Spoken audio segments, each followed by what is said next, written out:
This is Tim Snyder. I wanted to say another word about fascism. It's 19th of October, still in Cincinnati, inside a piece of art called the Dome of Reflection. Behind me over my shoulder is the statue of Lincoln. Not sure if you can see it.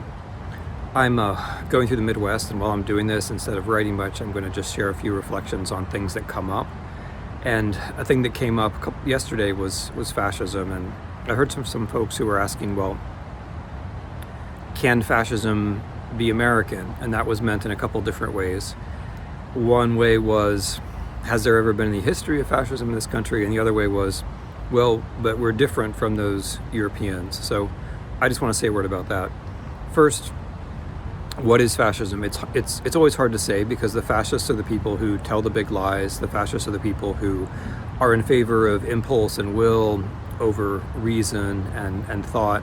And so they never define themselves, and you always find yourself kind of drawing circles around them, trying to define them. But for me, fascism would basically mean precisely that. It's a cult of will over reason. It's life inside a big lie.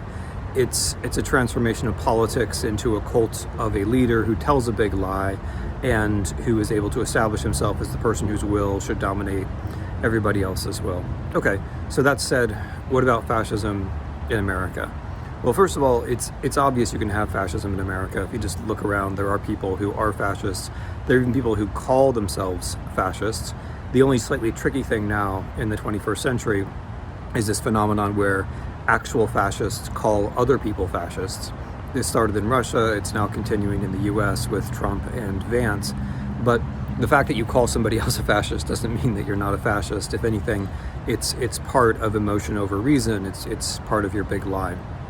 Historically speaking, of course, there has also been fascism in this country.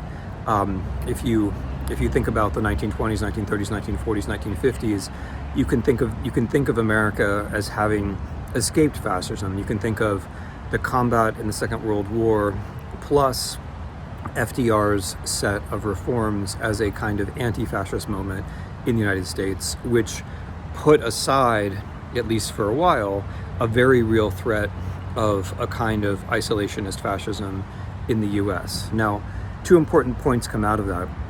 The first is that even at our best, so to speak, even during the New Deal, Americans were deliberately excluding African Americans and immigrants from some of those wonderful policies. And that tendency to keep excluding in one way or another continues throughout the century. It's like a thread through the 20th century. So when welfare policies were extended to African Americans, when African Americans finally get the vote, then we shift over to voter suppression, and then we shift over to mass incarceration. There's always something, right? There's always something.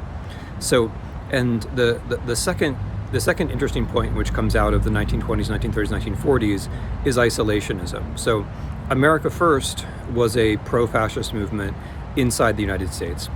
And what America First was essentially about was protecting the white people from the onslaught of the browns and the black people. Lindbergh made that very clear. But note, what Lindbergh did was to say, we should be on the side of the fascist aggressor. We should be on the side of Hitler.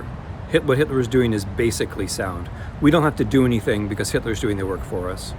And you should note just how very similar this is to Trump's position on Putin. Trump actually uses the phrase America First, and has used it for a while. And when he looks at the great conflict in Europe today, what he says is, it's Ukraine's fault. The Ukrainians shouldn't have allowed this war to happen. They should have given up. And he never criticizes Putin, who is clearly a fascist and is in charge of a regime which is committing war crime after war crime after war crime in a horrifying war of atrocity.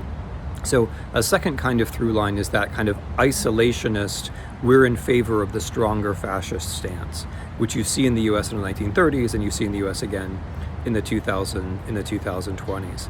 So if you think it can't happen here, the first thing to say is it is happening. There are folks around who would very much like for it to happen. The second thing to note is that it has happened here. And, I should refer now to, if you want to read more about this, wonderful work by Sarah Churchwell New book by Rachel Maddow, also Heather Cox Richardson has done some fantastic work about this. But it has happened here. We just have never actually slipped over to the point where we had a fascist regime. But that doesn't make us special. And this is the third point, and this is maybe the most important point. If you think we're special, and that means we can't be fascists, that's really inviting fascism to the door. Because if you think we can't be fascist because we're so special somehow, that means that you're not going to see the signs, you're going to ignore the signs. And then when it's upon you, you'll make the following move. You'll say, well, okay, it is fascism, but it's American fascism, and therefore it's okay. In other words, if what you're saying now is we can't have fascism because we're exceptional, what you'll be saying the next time around is, well, yeah, it's fascism, but it's ours, and therefore it's exceptional. Thank you very much. Again, this is Tim Snyder. It's the 19th of October.